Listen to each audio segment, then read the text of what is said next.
Thank you. Hello, everyone. Boy, it's good to be with you today.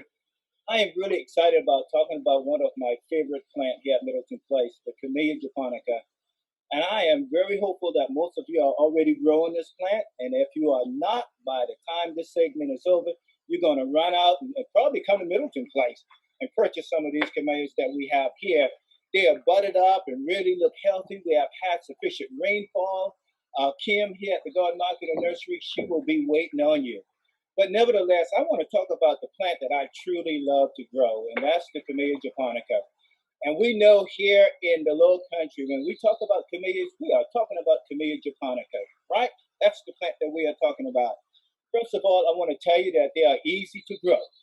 The thing about growing camellias is that you have to grow them with confidence. Now, some of you may say, "Well, I can't do that." Yes, you can. Grow them as if you know exactly what you are doing, right? Well, that is exactly what I started out doing when I first started growing camellias.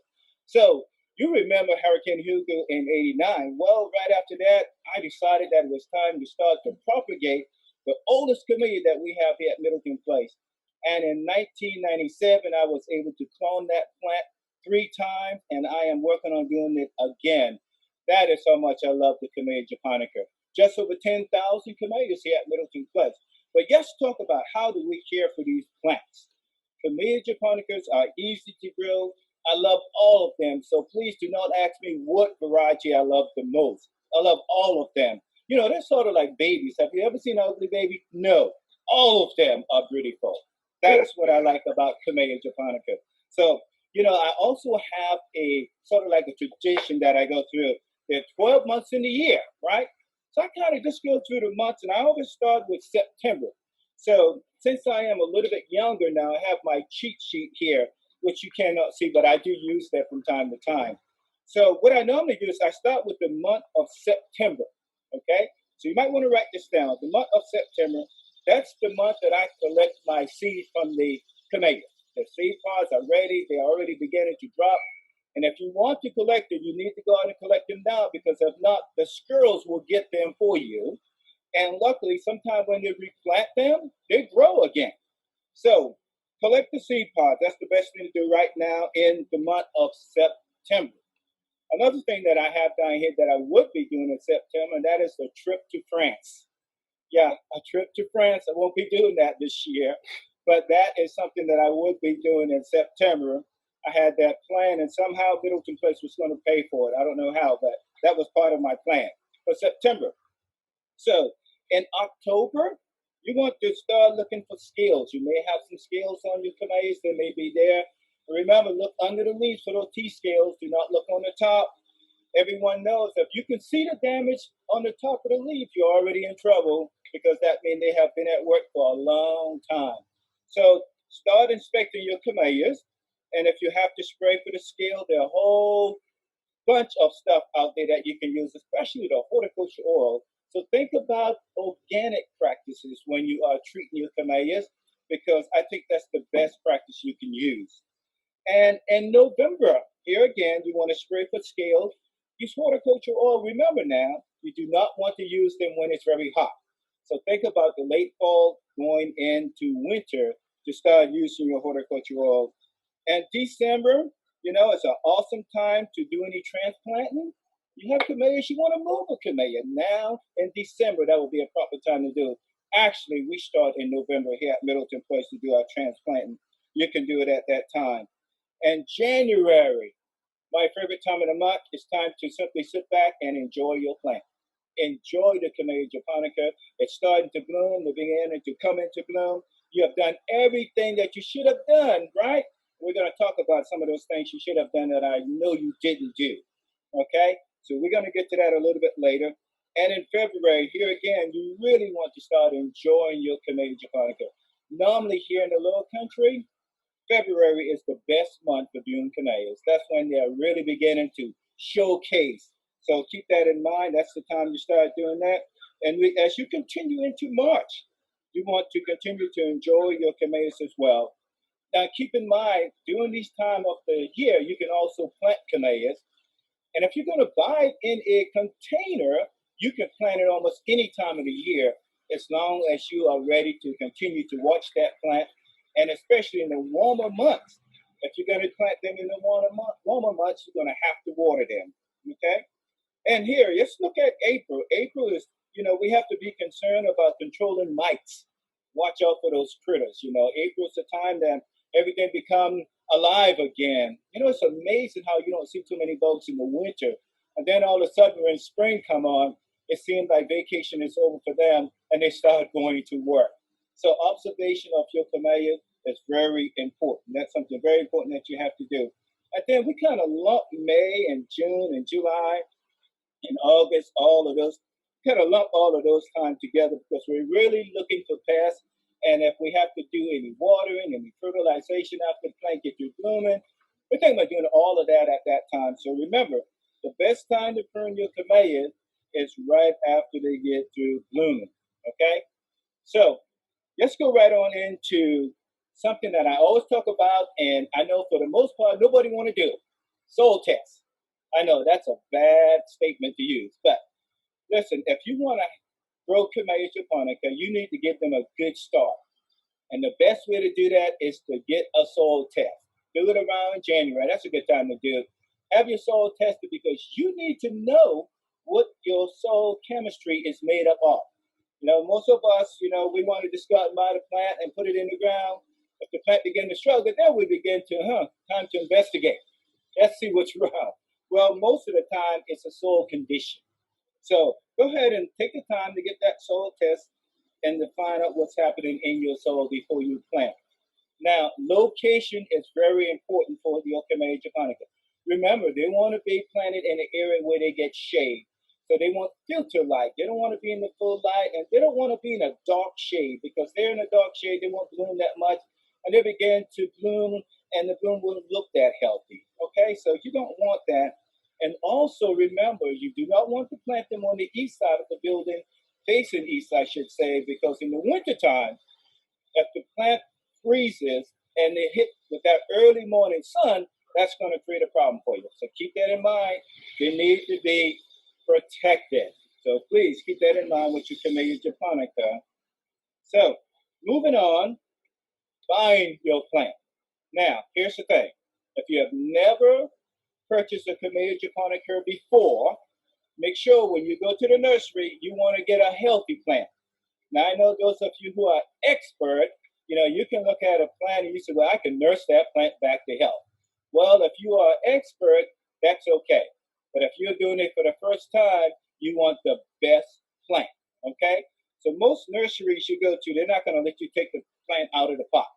Well, sometimes I do. I shouldn't say that, but sometimes I do.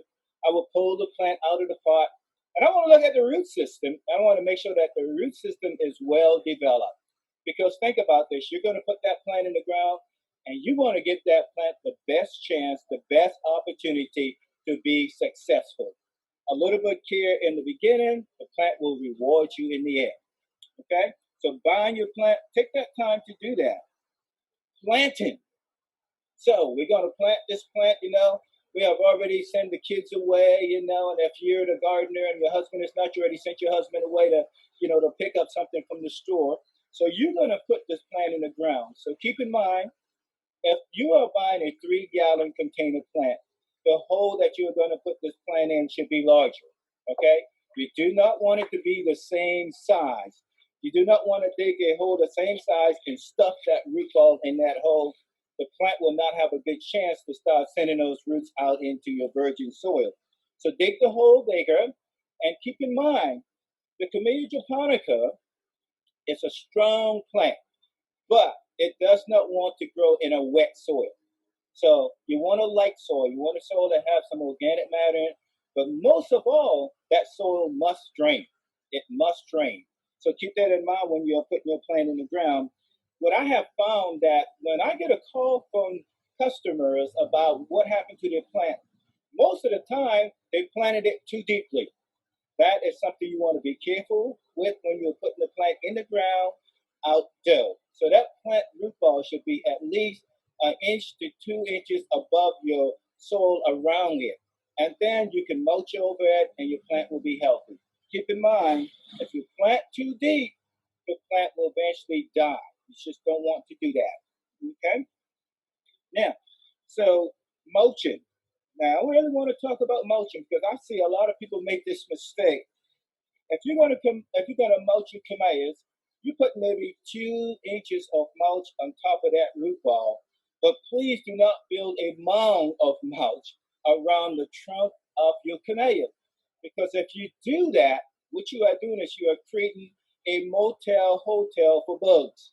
They're gonna come in and they're gonna camp out and they're gonna begin to create a problem for your camellias. So please, whatever you do, do not do that.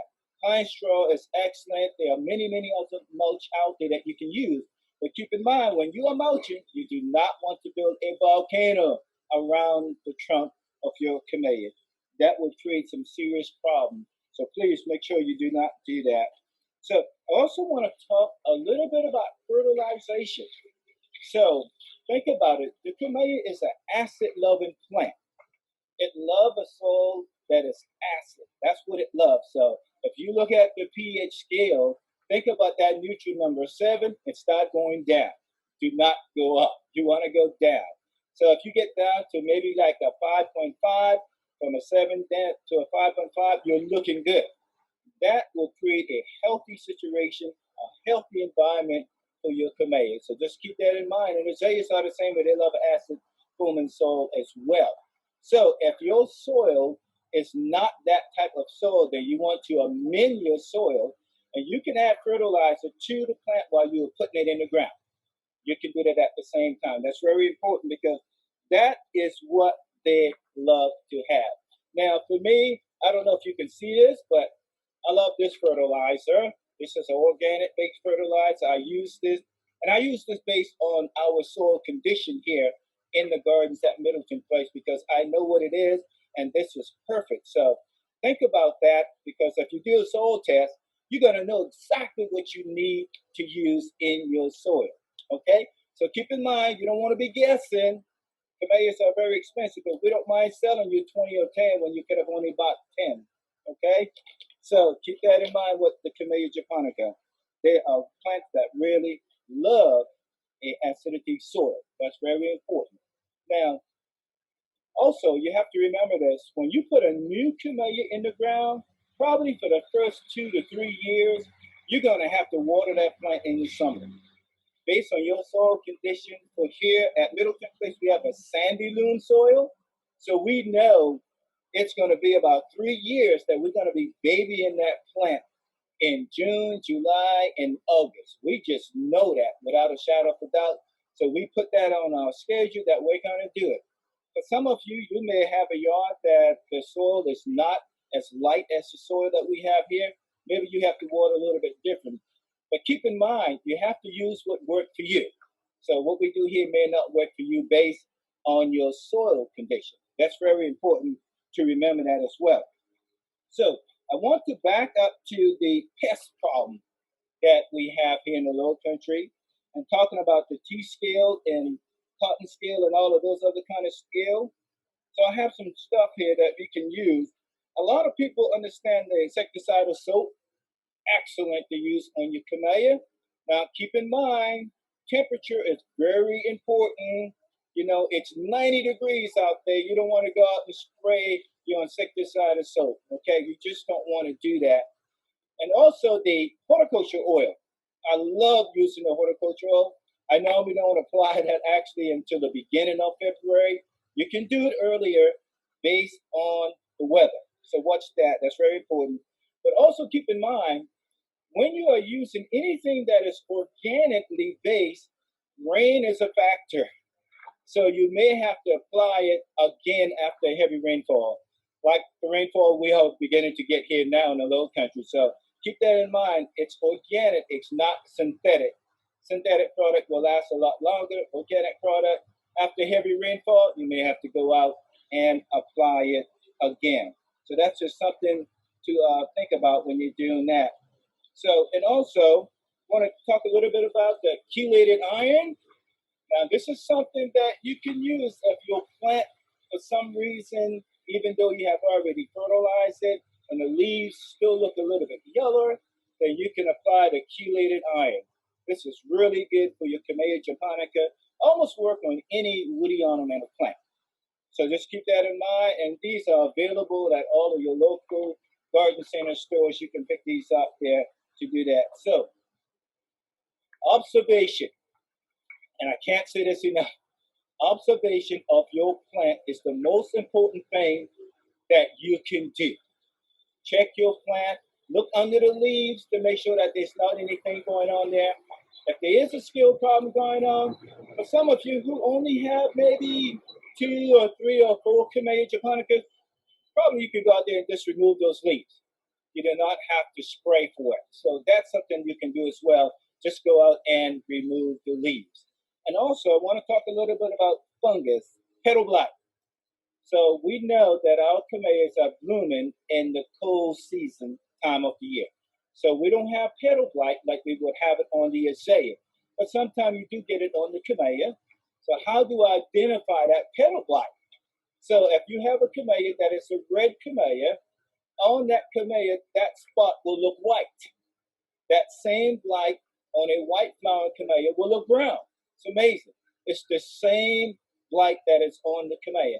So my suggestion to you is to simply remove the bud, remove the flower. Just remove it, put it in the trash. Do not use it as mulch. Okay? Don't put it in your compost pile. That is something you do not want to do because you're going to be spreading that blight around. Now here's how the blight works. So while the plant is in bloom, as soon as a little bit of the color begins to show, that is when the spores will get active. So those spores, they are dormant all summer. They have nothing to do. So they're in your soil, in your mulch. And as soon as the plant begins to show some color, the humidity, the rain, the breeze, the wind, those spores become active. And once they become active, they will only attack the flower, nothing else. Isn't that amazing? Will not attack the leaf, will not attack the stem. They only want the flower. That's all they want. So once again, just remove the flower because if you can see it there, go ahead and remove it. The thing is that you have to be careful because in the winter, sometimes winter damage will look the same. The difference is that you will have a spot rather than a wide spread over your flower. So just keep that in mind as you move forward. So if you're going to collect your camellia seeds, little trick that I've learned a long time ago, and this is nothing new. You know, in China, they've been doing this for centuries. So once I collect my seeds, I will take them once they're already open and pretty much dry. And there's so many different ways to do this. Put a layer of wet sphagnum moss in a jar, put a layer of seeds, a layer of wet sphagnum moss, and another layer of seed, wet sphagnum moss on the top. Top it down really tight and stick it in the closet. Okay? Just put it in the closet and wait. And it would not be too long before you begin to see the seed pod germinate. And the reason why I use a clear jar because I want to see those roots as they begin to develop. So this is a good practice for those of you who just want to try it out and see what happens. So this is one way you can germinate your camellia.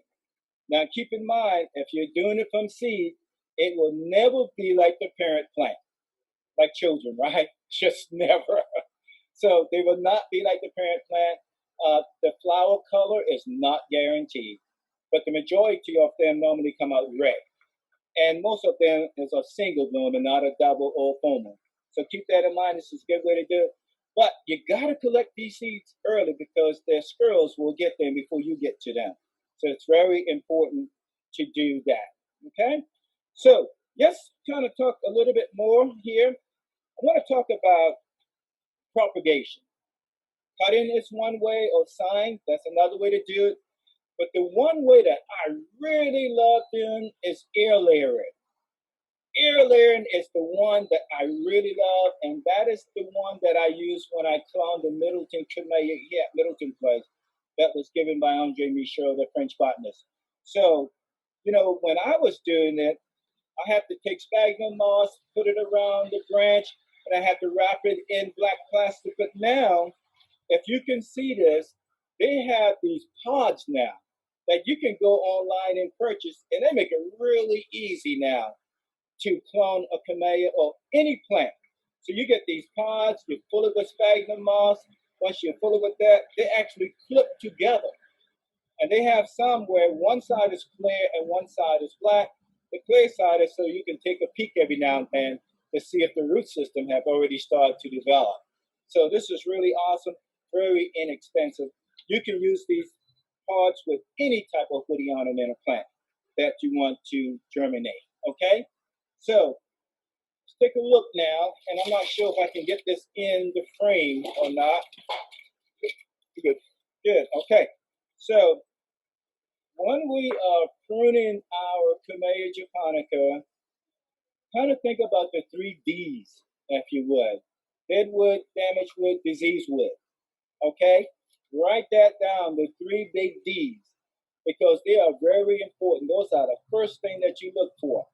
You're looking for dead wood, you're looking for damaged wood, and you're looking for disease wood. Those are the 3 things that you have to take care of first.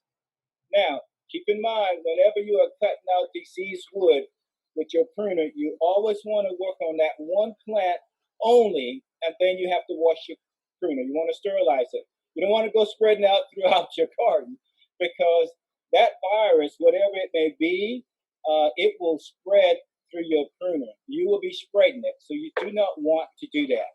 So once you have done that, the next step is, how do I want this camellia to look? What am I trying to achieve with this plant? So if you want this plant to be a huge tree in your yard someplace, remember, you've got to give it space. That's very important. I've seen some people where they plant it right up against the door. Well, that's fine for the first 5 years. But after that, you're going to be out there first starting with your pruner, then you're going to be out there with your lopper. Next thing, you're going to be out there with your small chainsaw. So you do not want to do that. Think about it.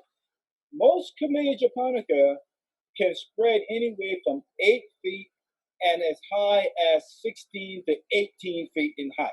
So keep that in mind. So when you are purchasing your camellia, you want to think about, maybe I want one that has been bred to only grow so high and so wide. Okay? But for me, being a camellia lover, I want to see the whole plant. I want to see the plant give me everything that it has. That's the way I love to see it. So whenever I plant a camellia, I plant it in a location where it's going to have enough room to grow. That is very important. And never put it in a place where you got your downspout coming from your gutter system. Keep that in mind. You can eventually give too much water. So that's very important as well. So when I look at this plant, I am thinking about the shape that I want to begin to form. And I may not get it all in one season, but I'm thinking down the road exactly how I want this plant to look. So first thing is, we have already removed all the diseased wood, the damaged wood, and any other wood that is in the way. So now what I'm going to do is just practical pruning, okay? So I'm looking for branches that are growing back into the center of the plant. Any branches that are growing back into the center of the plant, you want to remove those branches, because eventually they're going to start rubbing up against the other branches, and they're going to create a wound. And once that happens, you're going to have pests that will get on the inside. So you do not want to do that. Just a light pruning on this plant here. I'm just going to take off those that are growing back in toward the plant, because we do not want that. And by the way, if you're doing this after they get through blooming, right, mostly we will be doing that. Once the new growth has hardened off, you can use that for cutting. So it's not all waste, okay? You can use that for cutting. So keep it and hang on to it, because you can use it again. Any other branches that are simply going to be grown into another branch and you have already investigated and that other branch is much healthier, keep the healthy branch. That is something that you want to do. You want to keep the healthy branch. So I have one small branch in here, and this is really strange. This particular branch is actually growing down. So we know that's a damaged branch. Probably something fell out of the tree in the nursery and snapped it off. But the amazing thing is, it is still green. It is still growing.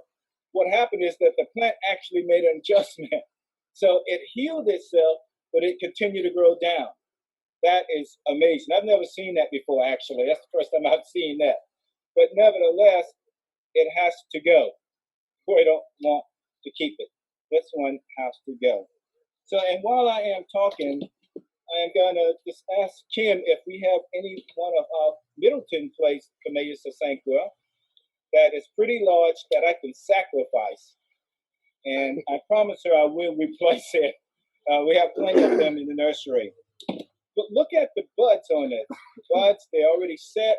They're just waiting for the right time to open up and to begin to bloom. So pruning it out, thinning it out, and keep in mind, camellias, you have to make a decision to prune or not to prune. You really don't have to. It all depends on just what you want that plant to do. So that's a decision that you have to make. So this one is pretty loose. The key is to make sure that you have air movement through the plant. That's very important. You want air movement through the plant. The more air movement you have, the less opportunity you have for diseases to set in. So that's very important. In France, they say that you should do it where a bird can fly right through the plant without touching any of the foliage. So that depends on what size of bird it is, I guess. But that's the goal. We want some air movement to go through this plant. The drier, or I should say the faster the plant can dry out, the less opportunity you will have for any fungus or any bugs to begin to use the plant as a host plant. So that's very important to do that. Now, so do I want to prune my plant up where I can see the trunk, maybe the first 24 inches or 36 inches? That's totally up to you. There is no right or wrong way to do that. But I will say this, the lower you keep your plant, the more you can enjoy the blooms. So once you get a plant that is 16, 17 feet in height, once you get past your eye vision tunnel, you really don't get to enjoy those flowers that are really up there. So think about that as well. So if you contain your plant, you keep it low, you can enjoy the bloom all of the season completely. So for me, I tend to prune it up about 24 inches. I just like doing that. Keep it up off the ground a little bit, because also the lower the foliage, the more humidity will gather around the base of the plant, the more opportunity once again for pests to say, hey, this is a wonderful place to spend my season. So we do not want to have that happen. Okay? Very good. Now, I told you that air layering is the one process that I really love. So let me give you a quick little run through on air layering. Air layering, you want to find a healthy branch on the plant that you want to air layer. And the thing that I love about air layering is that if this particular branch was on this plant for 20 years, once you air layer that and the plant is 20 years old. It is not just a little plant. It is 20 years old because you cloned it and it was growing there for 20 years. You simply removed it from the parent plant. So that's why I love air layering. One of my favorite way of propagating plants, air layering. It's just awesome. So first thing, select that branch. This is a healthy branch. I am going to use it. Think about it. Think about this branch being a plant in a container. Nice form, nice shape, leaves. Have a leader. It has a leader. That's very important. So that means that once this plant will continue to lead. This will be your lead. And another good thing about air laying, while you are air laying, you do not have to cut any of the foliage. Just leave it right there because that's very important. You're going to need that. So for air layering, for those of you who are probably going to be doing this for the first time, you want to have a glove on, okay? Because you're going to use a knife or a box knife that is very sharp. So you want to have your gloves on, okay? And I will say this, the time for wine is afterward. So you can have a glass of wine after you finish doing this, not before. So what you want to do is cut away the cambium growth. And I hope this is in the frame. It is. You want to cut away the cambium growth. So you want to use about 1 inch spread. So I'm going to take about 1 inch spread and I am going to remove the cambium growth. Remove that. Stay with me as I do this.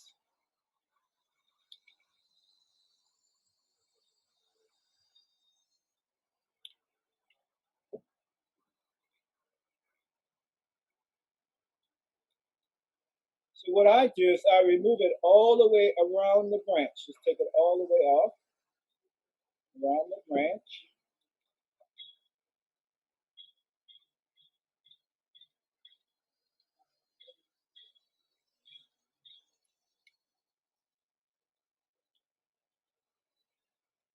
Okay,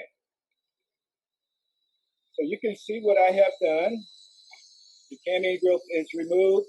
So what's happening right now is that the flow of energy and sugar, all of that have been shut off. None of that is happening anymore. So you have xylem and phloem. Those are the two veins that are moving up and down. So you have one pushing everything from the root system up. You have one pushing everything from foliage down. Just like we as human, our heart pump and move the blood around. Well, trees are alive, so they have the same type of mechanism. So what I have done, I have interrupted that. So now, believe it or not, immediately the plant is thinking, I've got to survive. How am I going to survive? So the plant is thinking that it is time to send some cells to do some healing. That is what the plant is saying. The plant is saying that I have to heal myself. So all of the Camellia growth that I removed from the plant is now sending cells up to begin to reform that.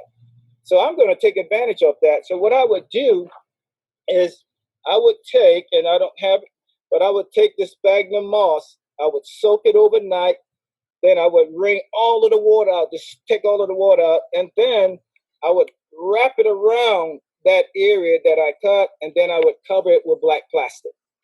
And once you cover it with black plastic, what happens is that you leave it alone. You have to be patient. You just got to leave it alone. So now what's happening is that the plant is trying to heal. It's trying to heal. The plant is saying, I have all of this foliage, but I have no root system. So the plant is saying, I've got to grow a root system. So immediately the plant start putting out these little hairy-like roots. And they start growing and they start growing. And eventually that sphagnum moss will begin to expand as the root system begin to expand. And once that happened, what I would normally do after inspecting it, I would go in with my pruners and I would cut it off just below the root system. So once I have done that, I'm going to go ahead and cut this because it will grow back. So I'm going to cut that off. So once I have cut that off, now this is my new plant, 10, 20, 30 years, however long this branch have been growing there. And this whole system here have rooted out. So this would normally be all roots growing here. So once that have happened, I would take it and stick it in a 1 gallon pot with a soil that is a light soil, and make sure that that soil will drain for you. But there you have it. So heirloom, centuries. In China and Japan, they have been doing this. And here we pick it up here in the New World as well. But this is really one of the best ways to get a large plant is to do heirloom. And you do heirloom, and the really good thing about it is that if I had not removed this, because when I expected after 4 or 5 months, if nothing had happened, what I would normally do is I would remove everything that I put there, and the plant will heal itself. So this branch would not be lost. It would heal itself, and then what I would do is simply next time is find another branch to work on. So if the process doesn't work, there's really no damage to the plant. The plant will heal over, and it will be as if I never touched it. Okay, so heirloom, that's another way of doing it. And I'm sure all of you are familiar with just taking cuttings from your plant. The thing about taking a cutting is that after all of that new growth come out, after the plant gets to blooming, you want to wait until that new growth harden off. You do not want that soft growth. That's not going to work for you. So you want the hard growth. So once it's hardened off, as we say in the horticulture world, it's hardened off. Now you can take that 3-inch piece of cutting from the plant, and then you can root that. So in rooting it, what I would normally do is take this piece off, and here you have a leaf bud. So I would take that, cut that off, and then on the back side, and this is one way, you can do it several ways, I would move the Camellia growth again. So once I have done that, it's ready to go into the soil. So for some of us, to help save on water, you can just cut some of those leaves in half. Once you have done that, put it in your medium, whatever that may be, but keep in mind that medium must drain. It cannot remain wet. That will not work for your plant. And what I normally do as well is I create a small greenhouse effect. So I will actually put plastic over that tray by using some type of wire just to make a loop in the tray and cover it with plastic, and that will keep the humidity up. And that's very important to do that. And of course, the other one, that's this plant that Kim had for me. So we have a Camellia that is one of Littleton's, and I feel like I'm in a jungle. So if you want to do grafting, that's another thing to do. So we're going to graft some of these camellias.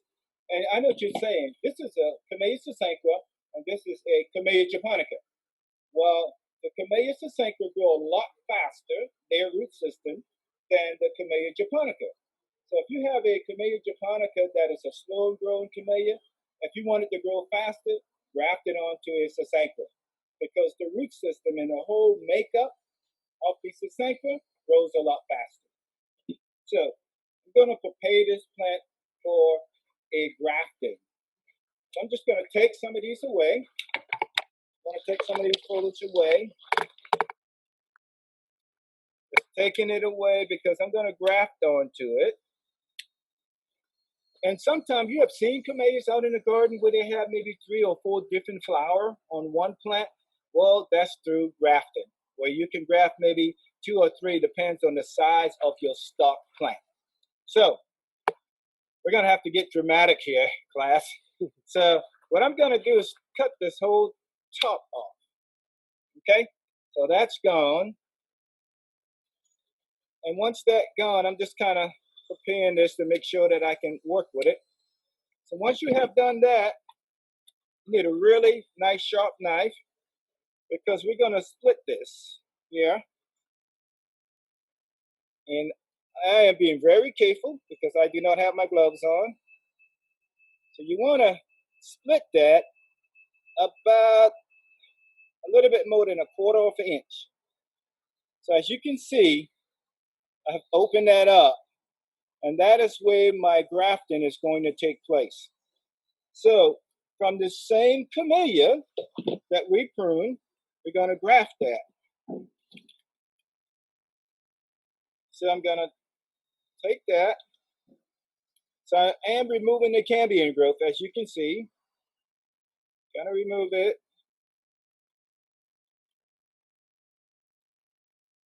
So I know this is probably hard to see, but on one side I will leave some cambium growth.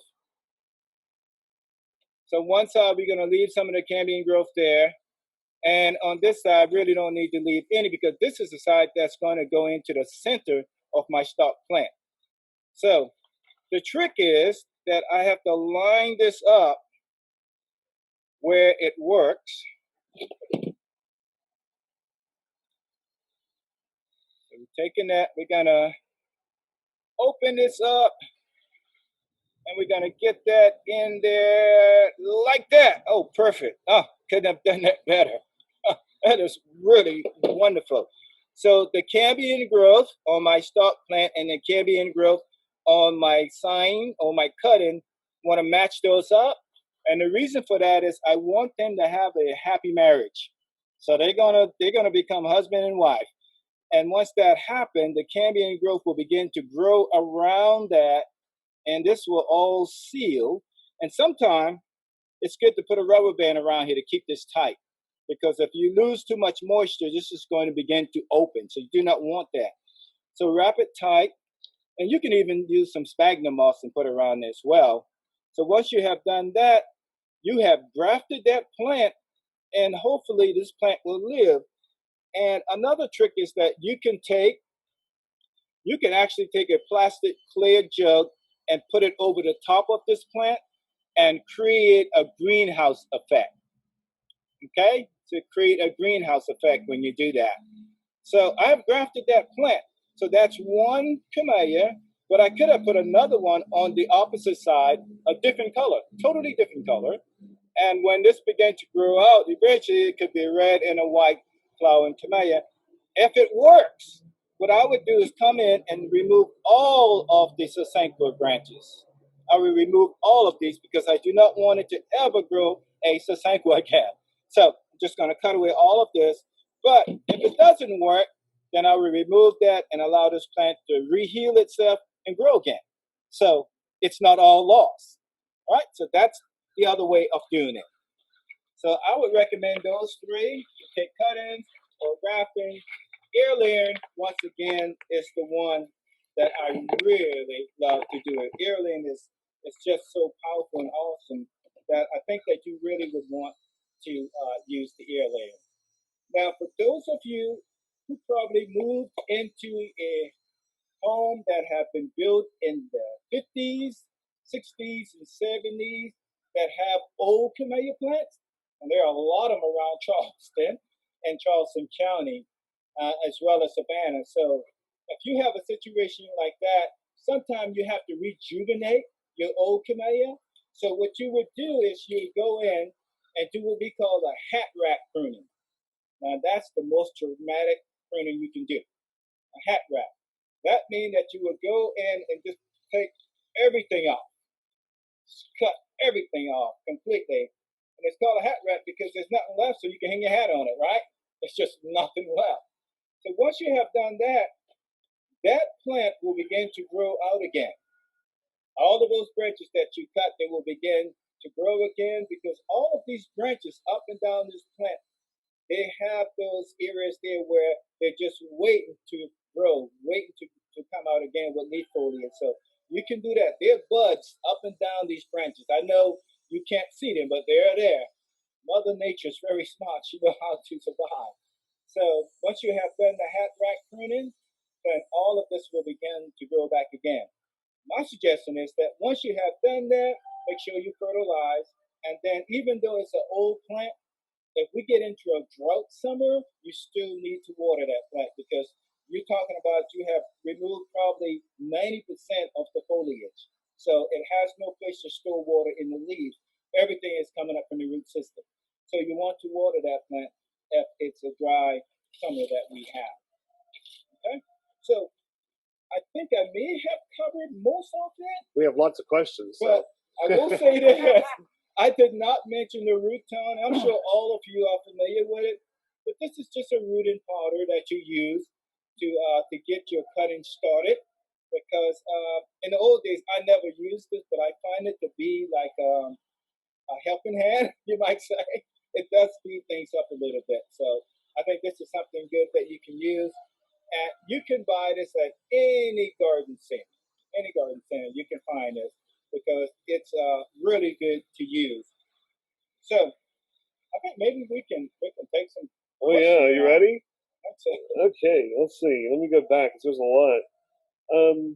The first question was, excuse me, how do you amend soil to lower the pH level other than using fertilizer?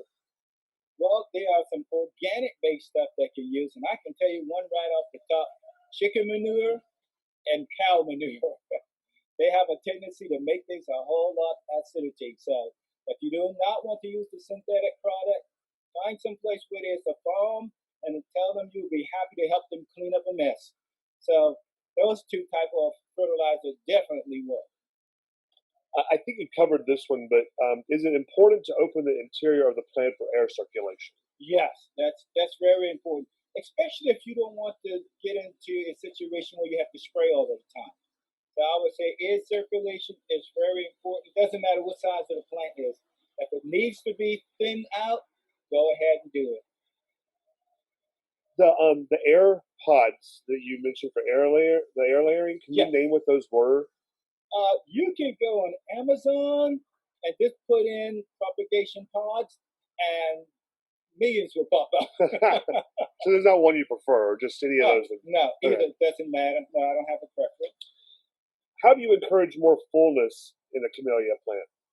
Well, now that depends if it's an old plant or a young plant. But one of the things you want to do, if you want that plant to be much fuller, you have to take the initial step, and that is to prune it. So you might be thinking, well, that's the opposite. Well, it isn't, because for every one branch you prune off, you may get 3, 4, or 5 new branches coming out.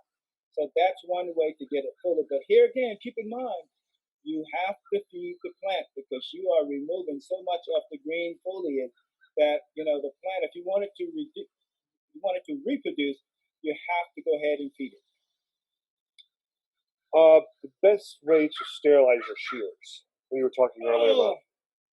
This is a question for most moms. They know exactly how to do this. But what I do is I just use a little bit of bleach and mix it in water and dip it in there and just let it sit for a moment and then kind of curl it around and take it out and dry it off. You're done. Doesn't take much. That's easy. Yeah. What time of year is it best to do air layering, or is there a best time of year? Well, what I have found is that the best time is in about July. That's the best time. That's the time that I have been most successful in July. But I would say you can start that practice anytime after the new growth has hardened up. Anytime after that, you can start that. This is interesting. Can you safely transplant a camellia that is 56 years old? Yes, you can, but you probably can't afford it. Because we have done that, and the way how to do that is you have to have a tree spade. You have to have someone come in, and there are several companies out there that move large trees. They would have to come in with a tree spade, so they would have to have access to where the tree is. And these trucks are large trucks; they are not small trucks. So if they can get in there, they can spade that tree and they can take it out, and you will be successful. They also are asking the same question. How can they determine what kind of camellias they have? Well, how can I determine what variety I have? Step one, if you're going to purchase it, make sure you keep a file. You want to make sure you do that. Step number two, if you just don't know what kind of camellia you have, probably you inherit that camellia. That's what they were saying. Yeah, so the 56 so year you old. moved into it. One of the things to do is to get yourself a camellia book. And within those books, they have so many hundreds, thousands of flowering camellias in those books. And you can probably match it up because the flower is probably the best way to identify it. Because without the flower, I mean, you have all foliage. So they all kind of look alike. But if you would join a Camellia Club or the Horticultural Society, pass it on, that's the way to do it because all of these workshops that we have, you can get involved and you'll know exactly how to identify. Now, there are some that are really tough, but there are some that I call our normal camellias, like the debutante, the apple plainer, those type. We just know what they are from heart. But there are others that are really hard. So if you join a Camellia Club, that's the best way to do it. With the air layering, the black tape, should it be pretty loose to allow the sphagnum moss to grow out, or should it be tighter? Well, on the air layering, keep in mind you want to completely cover that sphagnum moss. I mean, you want to completely cover it. In the old days, they used to use aluminum foil. The problem with that, the birds would go pecking on it, and before you know it, before the plant rid out, all the foil is gone. So I use black plastic, but now I use these pods that I was telling you about. The good thing about the pods is that when you close it, it snaps together and it's really tight and it will not move. So the pods are the best way to go, especially if you're doing this for the first time. And how long to allow for the root system to develop in the moss? This is where patient come in. We just did the Andre Michaud Camellia at Middleton Place last month. So I am not going to investigate that until we get into December. I will not take a look. I'm going to be patient and just wait. The longer you can wait, the better. Because if you continuously open up that pod, you are exposing the whole system to sunlight. And the key is darkness. So you do not want to do that. So just kind of forget about it. Just kind of do it and take a vacation. Not worry about it. How do you tell normal leaf drop from too much leaf drop? In the case of too much leaf drop, how do you handle it? Well, in the case of the way how you can tell when it's too much leaf drop, is when you look at your plant and you look around the base and there are leaf dropping all the way around the plant. There's something going on. Now, if you have it on one side of the plant or something, it just may be something going on with one branch. But when it is too many leaves dropping, normally it's all the way around the plant. Now, that's time for you to investigate it. It could be a number of issues going on. It could be that the plant dried out. So if the plant dried out, the plant is telling itself, I have too many leaves that I have to support. There's not enough water coming in from the root system, so I have to disregard those leaves. That's what the plant is saying.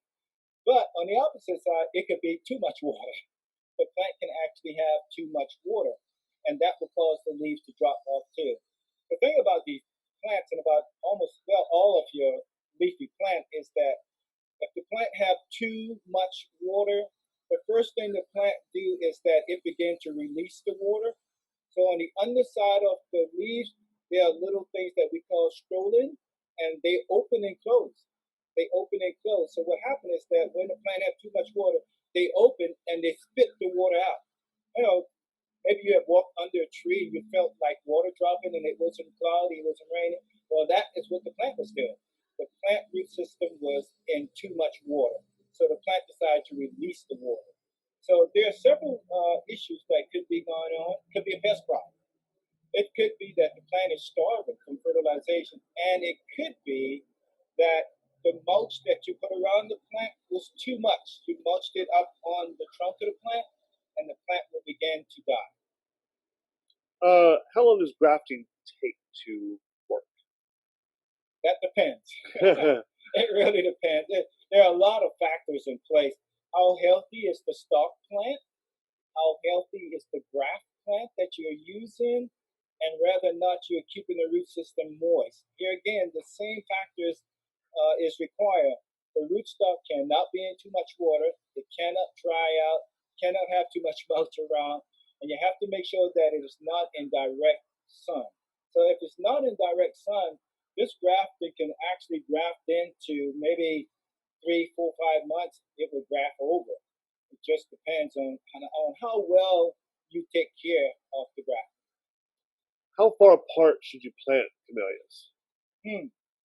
For me, here again, I want to see the whole plant. I want the whole plant to do what it should be doing.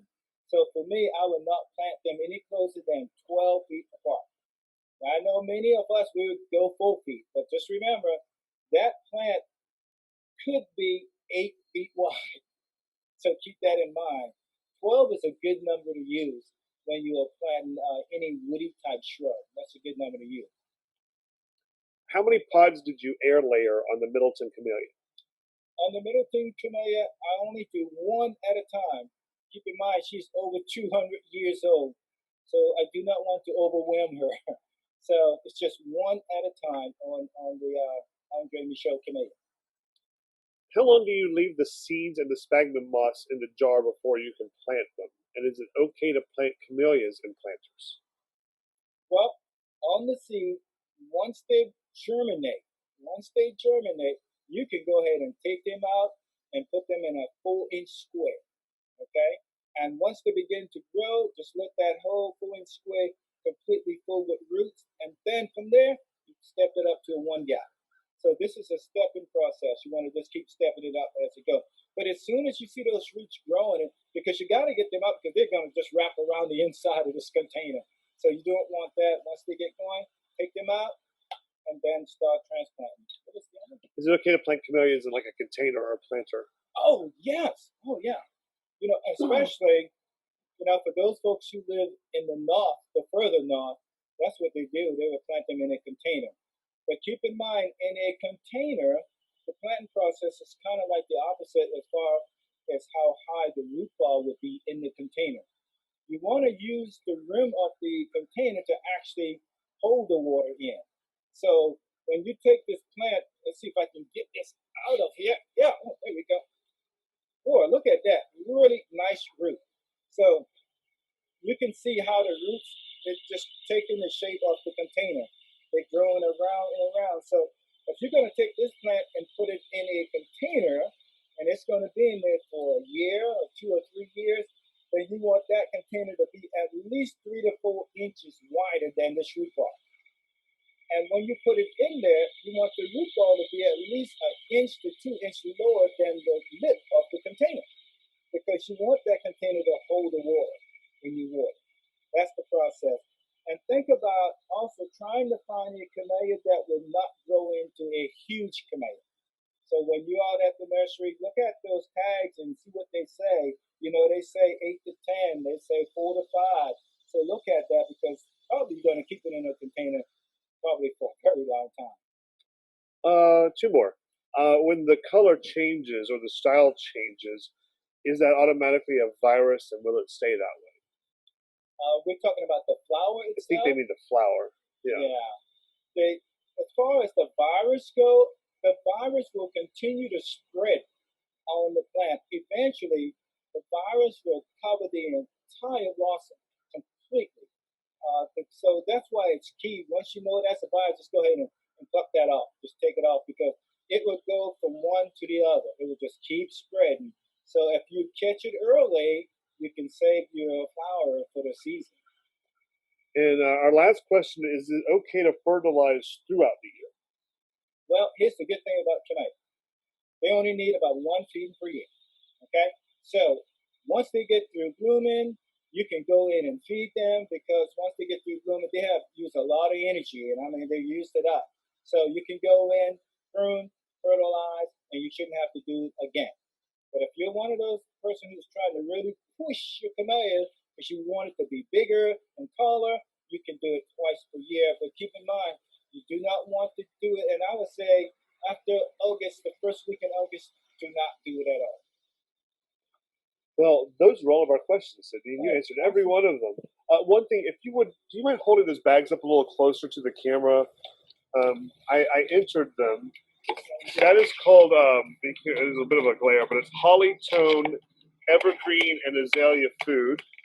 And the yellow bag you've got here, Bone meal. High Yield Bone and Blood Meal. And I think I entered the rest of that in the chat too, so you should be able to see it. Sydney, thank you so very much for having us out here to Middleton and sharing your expertise. It is a true honor to be here, and we are very grateful to have you. And we look forward to our next workshop, which will be tomorrow night. Everybody, this recording will be sent to you within the next couple of days for your own personal viewing for any time you would like. Again, thank you very much, Sidney, and we're going to head out. Bye. Have a good day, everyone.